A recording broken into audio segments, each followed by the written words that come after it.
Welcome back to the Rebel Entrepreneur, where we are talking with some fabulous entrepreneurs who have some incredible stories, inspiring stories they're sharing with us. We're getting a glimpse of what it looks like behind the scenes, what it's really like to be an entrepreneur and breaking the rules like a boss. So I'm your host, Gluskin, and I'm really excited about today's guest, Kamila Gornia, who is a digital marketing strategist. She's an expert at blowing up and scaling up your business. She has a really cool story. She started her first website when she was like 12 years old, so she's always had that entrepreneur spirit. But what I like about her the most is she tells it like it is. I've seen some of her work, and she tells people like what it really looks like to be an entrepreneur. She gives you the real deal, none of that frou-frou stuff. So welcome. Thank you so much for having me. Yeah, thanks for being with us today. So I know you just got back from some travels and from a retreat. Yeah.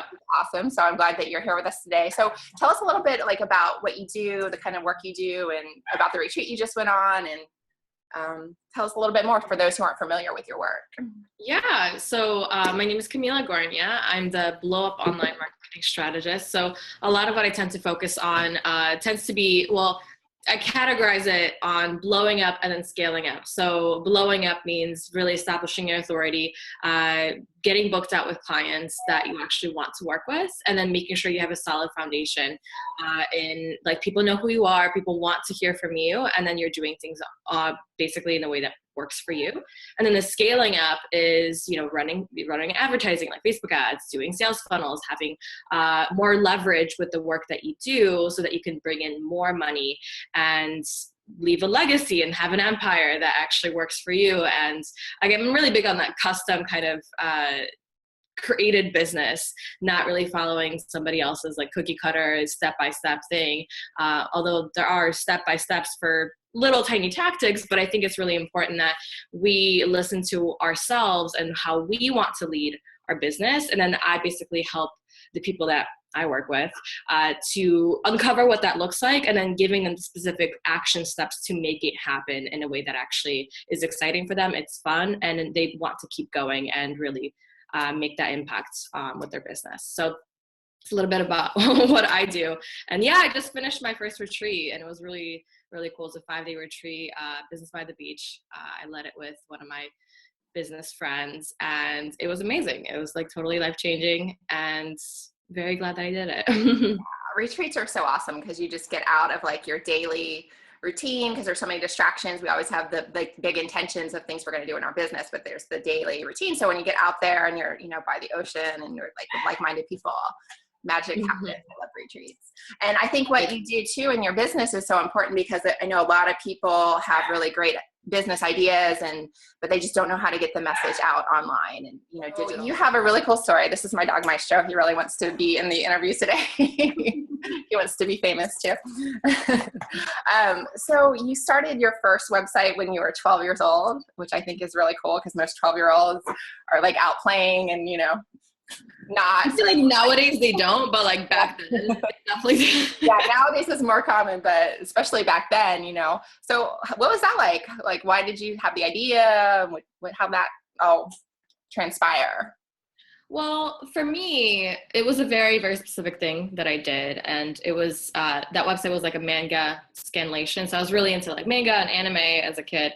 And I was basically like the only one of 2 people in my entire town in Poland that actually liked it. And when I got my computer, I don't know how old I was when I got my first computer, but then we got dial-up internet, and I was like, oh my God, there's this whole world out there, and these people that like what I do, or that like what I also like. And that kind of blew my mind that there are all these websites that also provided, different scanlations, like manga translated into Polish. And I thought it was freaking amazing. Yeah. But I also knew that, hey, I could actually do that too, because that's how I am. I'm like, that looks cool. I can probably do it better. So I did it, and I learned HTML and built my first site, and actually recruited like volunteer people to start helping me with translation and like creating these images for these, like for the comics, actually like putting it in Photoshop and stuff. So I think I had like 5 people that were actually supporting me with this venture. Obviously not like a profit generating thing, because how would I even, that was like beyond something I thought it was even possible.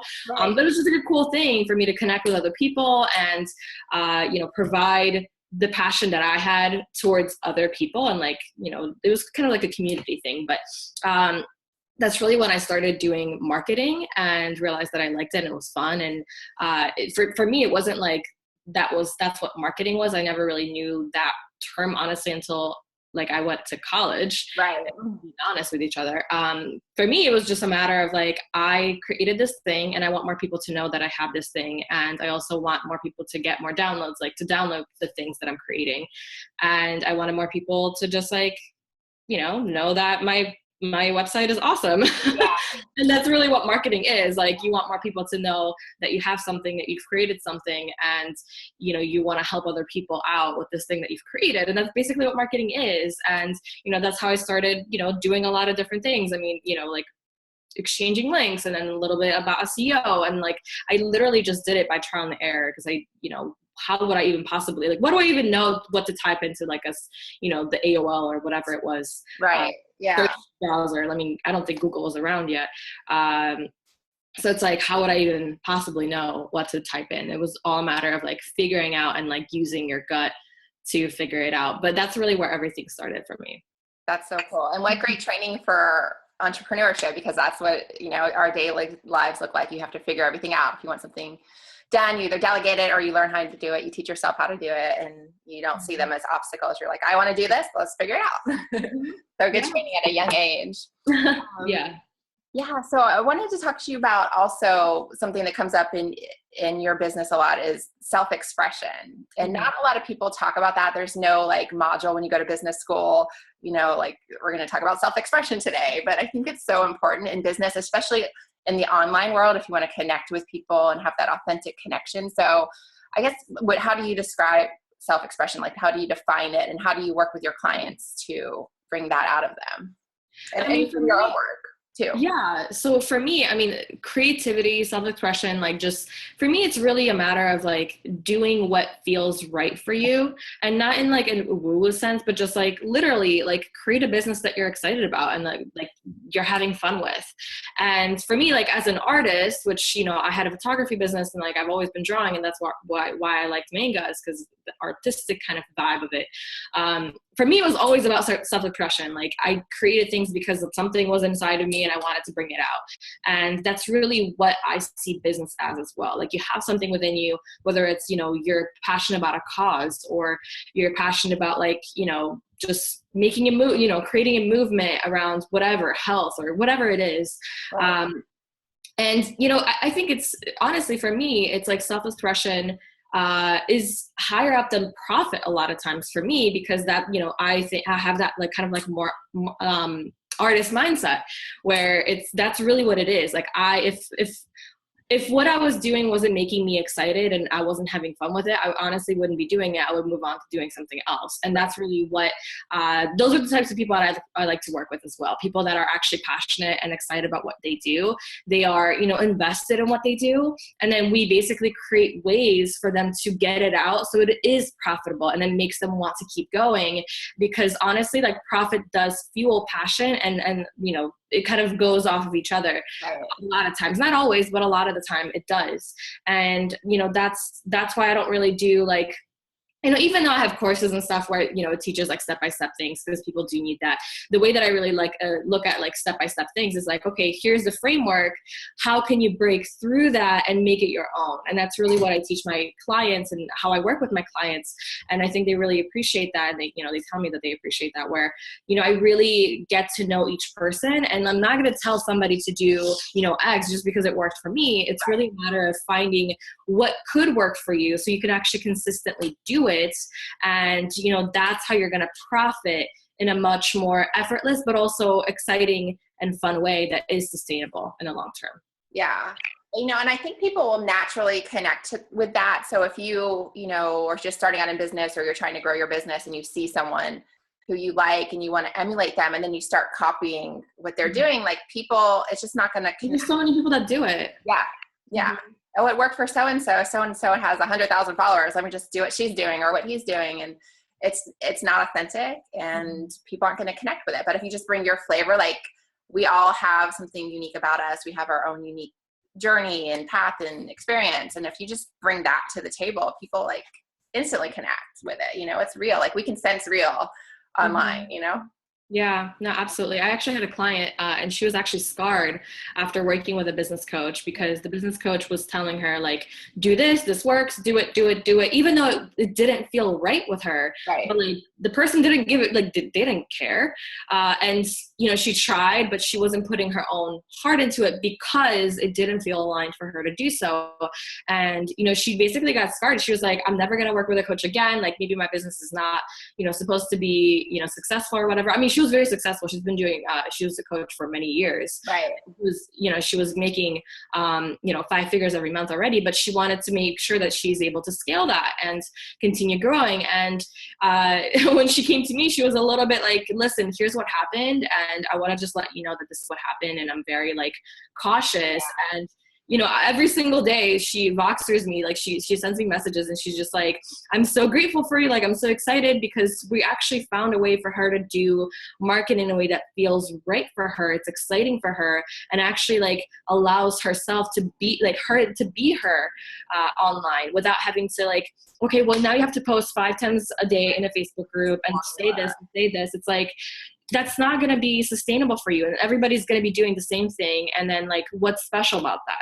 Right. You know, I really don't think that there's, you know, and a big part of it is energy, but like if for a strategy that works, and it might work very well, if you're not putting the energy behind it and it doesn't really feel aligned with how you want to do business or how you want to show up, like it's not going to work. Right. So it's not just the strategy, even though the strategy itself would probably be wonderful for many people. It's really like, that's not the only key to success. So. Yeah. And that's a good point, you know, and the fact that you said that she's scarred, because you'll start to think like, okay, what's wrong with me? Like if this worked for her, I'm doing this, what's wrong with me? You know, and it gets discouraged. Right. So yeah, that's a good point too. But I had something similar happen when I was first shopping a book that I was writing, and all these agents, like they all said the exact same thing. Nobody cared what the book was about. There was, how many followers do you have? How many people are on your email list? And so I started focusing on those numbers, and then it just didn't feel right. And it was like, I was just trying to get numbers, and the whole kills like the vibe. It kills like the creative juice. So people do need to be careful of that. Like, yeah. Absolutely. Take advice and apply it, you know, when it is helpful, but don't, you know, think you have to do it their way. That's kind of like where the breaking the rules comes in. Right. I mean, this is very similar with like when I rebranded in December of last year, or when I had my photography. Everybody says, and I know this, like white space, people like whites, and you know, you look more feminine. It's like, yeah, but I can be feminine without being all about white, you know, white color and everything's light, and it's just not how I am, right. You know, so my photography, very dark, very like emotional, weird, kind of like just strange, because I did find out photography. That was my passion, my favorite thing around photography. And it was, you know, it evoked some bad reactions from people sometimes, but like that was fine, because for me as an artist and as an entrepreneur, for me, the most important thing is that what I do evokes an emotional reaction, whatever that might be. Obviously, it's better if it's positive, but it's like, I don't really care as long as it makes you think in a different way, and it shifts your perception a little bit.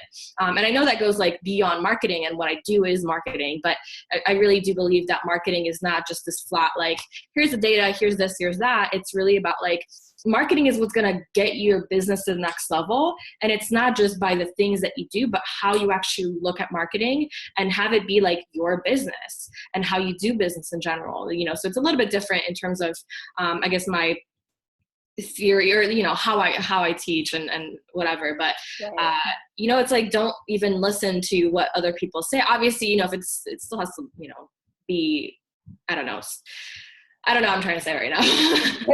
But, you know, like, listen to yourself. And you always know best. And, you know, go with that first. Go with the gut feeling first. Or, you know, don't just follow somebody's plan blindly without even tapping into what feels aligned.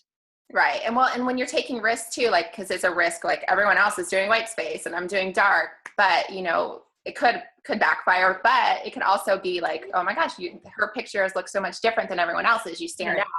People are attracted to them. Right. But you also make a good point that, you know, nobody's going to be for everybody. And, you know, that's what a couple of my really good mentors have told me, that I really try to remind myself, is when you're putting yourself out there, when you're being yourself, you might turn a few people away, which is fine, because you don't want to work with them anyway if they're not connected to the real you. But generally speaking, you're going to attract way more people than you turn away. But it's good. You don't want to work, because I don't know if you've ever worked with clients that just weren't a good fit, but it's no fun for anybody. So it's kind of nice. Like, okay, you don't want to work with me. Okay, cool. Like, let's just stop in the front. Right. And this is why, like, it's okay to actually purposely turn people away with the things that you say. So it's okay to be a little bit over the top sometimes with like how you are, because the right people are going to stay and they're going to gravitate towards that message. And the people that are completely not into it, they're just going to leave. And you don't have to like build a vanity list or like, you know, huge list, but like half of those people don't really see the real you. And then when one day you send an email or something and it's like actually aligned with like, you know, you say what you really think, and then you're going to get a whole bunch of people thinking that, you know, you misled them. And you're like, oh, I thought you're this way. And you're actually not, you know? So it's like when I email my list or when I grow my list, like I always put my personality into it. You know, if I swear, I swear. Like, it doesn't matter, because that's how I talk in real life. If I like put nerdy like Sailor Moon animations or, you know, pictures, like I do, because that's, you know, that's what I was really into as a kid. And, you know, that's what made me into the person I am today. So it's really like, what's the point of being somebody? And, you know, it kind of annoys me when people try to do it a little bit overly too. And they're still like, I can tell when they're trying to like overdo it and like over polarize, when I can clearly see that they're doing it just not authentic either. Yeah. That goes a little bit far too. It's really a matter of like, you know, just be yourself. Don't be afraid to be yourself, and don't be afraid to say the things that you care about, and like, you know, state your opinions. And like, you know, don't do it with the purpose of like, oh my God, I hope I like piss off 50 people today. I think that's really not a very good energy to put out there in general, like wanting to be negative purposely. I'm not really a big fan of that. It's really like what intention you have behind it. And if it's to be self-expressed, it's to be truly who you are. You're never going to like feel hurt, or you're never going to feel like, you know, disappointed, because, you know, you're not going to have the regret that like, oh, at least, you know, well, I wish I was myself. I wish that, you know, I have built a business in a way that actually felt right for me. I think it's probably going to be like, if you're building a business, if you're building somebody else's business, which is what you do when you follow somebody else's strategy, like step by step, exactly, without anything injected of your own, like you're going to, you know, look back at your business 3 years later and you're going to be like, well, this sucks. Like, how do I even stop this? This is pathetic.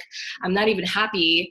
And, you know, what was the whole point of this? And that, you know, I'm sure a lot of people that, you know, we probably see online, like that's probably what's going to happen to them very, very soon. And they're going to be wanting, you know, they're going to want to rebrand or whatever, because, well, they're going to realize that they built a business that isn't actually theirs. Yeah.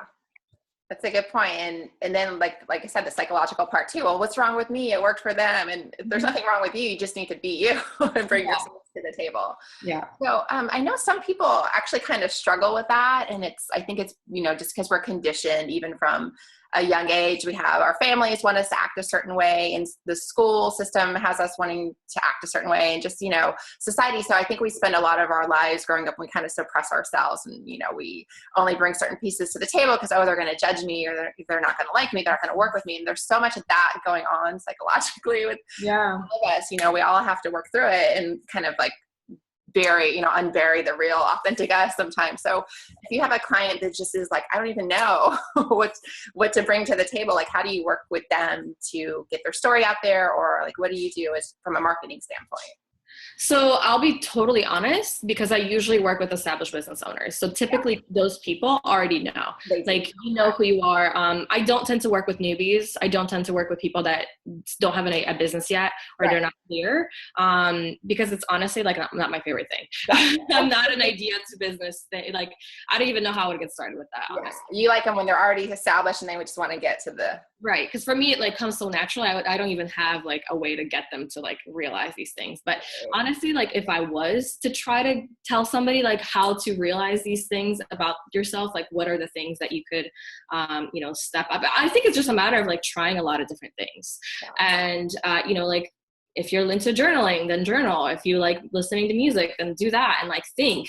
For me, it's the latter. I like to think a lot, and I'll just like digest and like look at things within my head. I don't really like journaling, but I do it in my head where I'll like just investigate different situations that happened, or I investigate what could happen and why, how would I feel about that, and how would I feel about something else. And for me, that brings a lot of attention to how I actually am. And it's really about awareness, really. It's if you're not even willing to look at different elements of yourself, you're never going to know how you feel about them. So like sometimes it could be a matter of like, go through like yahoo.com news and which of the articles that you see get you excited and happy, which of the articles get you like upset and angry. Like these are clear values that you have. So that's a really easy way to see like, okay, well, I clearly am against this. I am for this. And making a list of all the things that you're like for and against. That's a great way to start realizing like how you could show up as an authority online, as a leader online. So that's one of the things. Another thing is like really starting to look at like, what are your values? Like what drives you? Is it that you just want to like provide for your family? Or is it something bigger? Like for me, it's self-expression and, just in general, making an impact or leading a movement. Is it that maybe your mom, was sick and, maybe she had diabetes or something, and you're like so passionate about making sure people don't go that route either, or don't go that route, they don't fall into that, whatever, I don't know. Just trying to come up with, coming up with some ideas here. But it's really like awareness, I think, is the biggest thing, is really starting to really investigate your life and how you feel about different things, how you like to act. If you're really into music, specific types of music, like maybe that's your thing too. I love music. I randomly have like dance parties that like I didn't even realize I did until people on the retreat told me, which is pretty hilarious. But like that's just what I do. I'm a little like, I'm a little awkward and like funny and weird sometimes, but that's just how I am, and that's okay. I don't try to be, this, maybe my brand persona is like, cool and stuff, but like really, that it's more to it than that. And as soon as people see the videos, they see that I'm actually like goofy. So I think it's that. And I think everybody really does know deep inside what it is. It's just a matter of like getting quiet with yourself and like allowing that part of yourself to come out, and like listening and trusting that is the right you, so off my soapbox. No, that's great. I hear a lot of self in there. It's like self-awareness, self-expression, it's just not being afraid to be yourself. So really, like I said, people don't talk about that in business school, but it's so important. Well, yeah. So like before I started this business, I actually went on like a journey of self-discovery, basically. I mean, it wasn't like a, journey. I was working at an agency and I had my 2 previous businesses, and, I just started to like explore and read more self-help books. And like, I went to this like spiritual center to try to like see, just have different feelings invoked in me, and like what made me feel this way, what made me feel this way. And all this happened before I actually started my business. So then when I did start my current business, I was more comfortable with like, you know what, I am going to be myself. You know what, I am going to do it in a way that actually like, screw all the people that are saying I need to do it some way. I'm going to do it my way. And I'm just going to put everything of myself into it. So it's a little bit of a vulnerable thing too, to be able to like put all of yourself out there. But at the same time, like you're not going to have the regrets, because, you're going to be able to like get self-actualized sooner, talk about Maslow and stuff. So I think, definitely comes with practice, definitely comes with willingness to look at yourself and self-awareness. And it might not be very fun to do so. I know it was actually a very painful time in my life when I was going through that self-discovery, because I was confused. It's not fun to be confused about your life and like what you're meant to be doing in the world. It was a quarter-life crisis for me, definitely. I was like, what am I supposed to do? Oh my God. Years early. Like some people don't have that until they're like much older. And then, so you still have like your whole life. Well, yeah. I mean, yeah. So, I think it's just a matter of like, life is not going to end. If it feels like it's ending, it's not going to anyways. Like just pull yourself through and, find your shining, like guiding light and just focus on that and know that things are going to come in the right time at the, because it's my third business. It's not like it's my first business either. My first business, like I was very much, even though I did my photography, and I don't consider my manga thing a business. It's just like a fun thing that I did. My first business was my photography, and I know I struggled a lot with like, well, what should I name it, or like what photos should I take? And people seem to really like baby photos and like really nice and happy photos and stuff. And like, that wasn't really what I was into. And like, maybe I should be into that. Maybe I shouldn't, but I really want to do these like creative, weird things. But like, what are people going to think? And when people don't like, why don't people like it? And, like whatever. But I had to go through a lot of those things and a lot of those, like that confusion around it. But, I think it really does come through when you start getting comfortable with stepping outside of that comfort zone. Yeah. And that's a good point too, because our businesses do grow and evolve as we do as humans, our businesses will too. So I always say, you don't have to write things in pen. It could be in pencil and you can erase it and you can change it and you can grow. And it's okay to try things. And if they don't work, well, okay, at least I tried. Next. Right. For sure. Yeah. So I just wanted to talk about one last thing, because I'm just keeping an eye on the time, and I know we're just about up here, but you had touched on vulnerability a little bit. And I think that is something really important to bring to the table when it comes to self-expression. And I know you tell a story about how your life changed after a car accident. You went from, you called yourself a party girl, and then you had this accident, and was that what led you on the journey of self-discovery? And really, like, how did it feel like sharing that story? Was it something you were able to share right away? Did you have to do a lot of healing and work first, and then in hindsight you could share it? Or how did that feel, kind of like putting your personal stuff out there?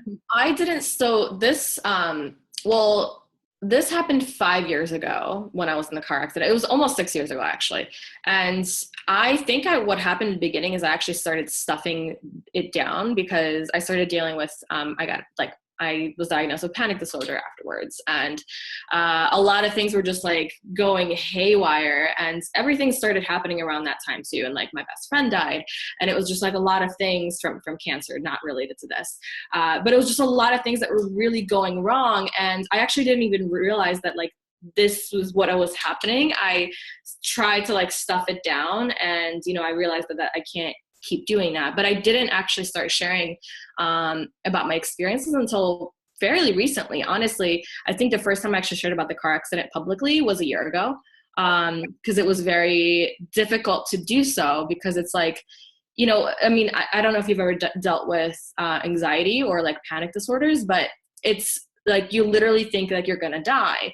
And for a very long time, I couldn't even bring myself to that moment, or to the moments of like my panic attacks, or even around that time in my life in general, because I would feel like I was going back in there, and it was like, yeah, right. And I felt like I was back there, and like the panic would come back, and it's extremely uncomfortable. So it was very hard for me. Like when I first shared that when I rebranded in December, and for me, it was really important to share that. I think it's important because a lot of people can relate to this too. It's like, things don't go quite as well, and, things have to shift because of that. But yeah, I think that everything that's like a story of your own, or that something that makes you feel comfortable, or something that you learned in your life, it has the potential to change somebody else's life, because maybe they're going through the same exact thing. So, me sharing about my self-expression and like, finding myself journey and stuff after the car accident, the things that I had to go through, and like where I am now, I think that somebody might be in, somewhere within that spectrum too right now. And I think it's important to like realize that there is that light at the end of the tunnel. And a lot of people don't even, I know I didn't think that there was when I was in the midst of all of it. I'm not going to get into it too much, because I know we're like almost done. So I don't want to end it on like a negative note, but I think that it can feel really scary when you're in it. Right. And when you realize that, hey, this is actually like other people have gone through this and they've been fine, and they're like more than fine. I think it's really a powerful message. And it doesn't have to be anything crazy like, you know, got in a car accident or like your best friend died of cancer. It can be, you know, your kid got lost and then you were freaking out, and then all of a sudden like it gets found, and then like that's amazing, and that could be a huge, it doesn't have to be anything crazy. It could be some, you know, somebody just like, I mean, I don't know, your cat ran away, I don't know, something random, but it's cool. Anything Right. Yeah, it's like, it doesn't even matter what that thing is. It really matters is like how you felt about it, and like, you know, recognize that like these feelings are real and they're legit, and like what are you going to do about it moving forward? How are these experiences going to build you up and make you an even better person moving forward? So yeah, and thank you for sharing your story, because you're right. You know, I know so many people hearing that or who've read it before, have, you know, can see themselves in you, and that's why we share our stories, because so other people can see us as we're human, right? We're connecting, right. like, and are we though? digitally, humanly. So, I mean, it's good for, on a personal level, it's good for healing, it's good for your own soul, but it's also good for humanity as we connect with each other and inspire each other. And it's good for business too, which is kind of like the bonus. I think that's like the cherry on top, because then people are more likely, like, I want to work with her. Like, she's real and she's got problems like I do, and she's been through hell and back like I have her, you know what I mean? So I think that, you know, storytelling is a really important element too of business. Yeah. Absolutely. So, well, thank you so much for sharing your story and your wisdom with us today, and let everyone know where they can find you. And I know you have a cool download for everyone, so I'm going to talk about that a little bit. Yeah, so you can just check me out at KamilaGornia.com, and I have, you know, blogs and a whole bunch of stuff that you can peruse on that site. And I don't remember what I'm actually sharing as a free gift, so if you can remind me, that would be wonderful. That's, well, me either. Let me look it up real quick, because I actually have your email right here. I know you have so many awesome downloads. I think it might have been my like 8-step guide to blowing up online. Yep. I just looked. So that's what that is. It's a guide that I created, basically 8 steps or 8 things that you can do that I did that actually allowed me to blow up online and get to 6 figures within 14 months in business. So, you know, it's just a variety of things that have been proven to work time and time again for entrepreneurs. Again, you know, it is a framework. It's meant for you to be, you know, to break the little elements of it. But I think it's important to also have the framework of what has worked, so you can make intelligent decisions, informed decisions, versus like, you know, trying to come up with things out of thin air. So yeah, so you can grab that at some link. I don't remember what the link is either. So if you go to the rebelentrepreneur.biz, and you can click on Kamila's face, and it'll go to her page and her opt in there. So you can do that. Go to your Facebook. And you have a great. Like, I have so many things I don't even remember. I'm like, I'm just gonna go with it. Download them all. They're all awesome. Get them all. Gotta touch them all. Well, thank you so much for being with us here today, and we appreciate it. Thank you. Have a good day. Thank you.